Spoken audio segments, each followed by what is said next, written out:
Hey everybody, Eric Kane, Rob Lewis, Volquest.com here on Selection Sunday.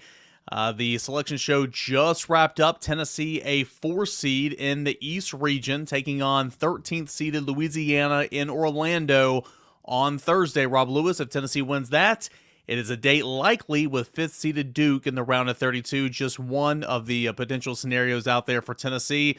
What do you like about this draw for the Volunteers, or like or dislike for Tennessee here in the NCAA tournament? I don't know that I love. I mean, anytime you're a four playing a 13, I mean, I don't know a lot about Louisiana. I know they won a lot of games and had a really good year in their conference, but you upsets happen. But you presume that the 4 seed is going to take care of business there. As far as the next round, looking ahead, if form holds and Tennessee gets that far, man, Duke's hot right now. I Yep. mean, kind of headed in the opposite direction of this Tennessee team. Um, had a chance to watch Duke play both of the last two nights and pretty much all the game on Saturday. They've closed their season really strong. Whereas, I mean, you look at Tennessee, and injuries have been a big part of it. You got to throw that out there. But going back to February 1, Tennessee's played 12 games. They're 5-7. And, Julian Phillips missed most, pretty much 5 games in there. Josiah missed 4 games. Obviously, Sakai has missed the last 3. But, I don't want to be Debbie Downer, but if you're just looking at that second round matchup, those are two teams that are currently riding two totally different waves of momentum. Then you look at the top half of this bracket with the East, with this East region. Purdue's the 1 seed, a potential Sweet 16 matchup there for Tennessee. You have Memphis, who's an 8 seed, taking on FAU.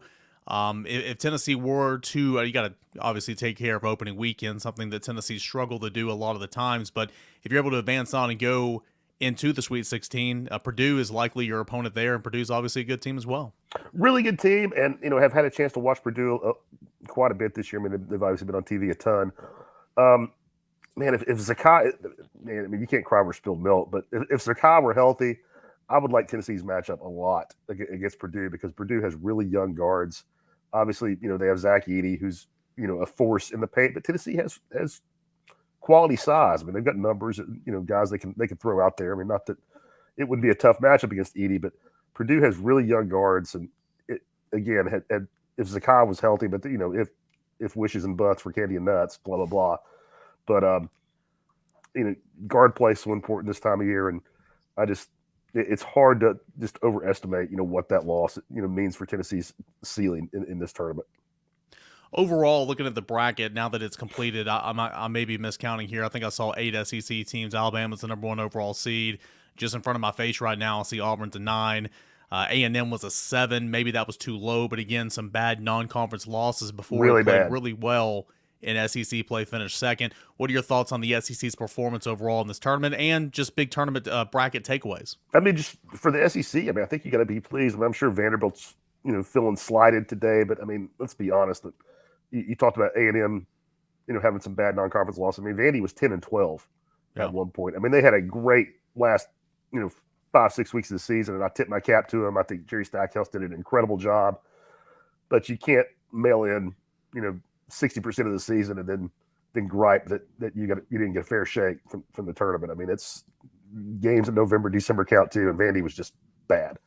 I mean, I would had they won, if they made the championship game today, I bet they maybe they sneak in, but I don't have a big problem with it. I mean, they were a great story, but just too bad for too long to start the season before they kind of righted the ship.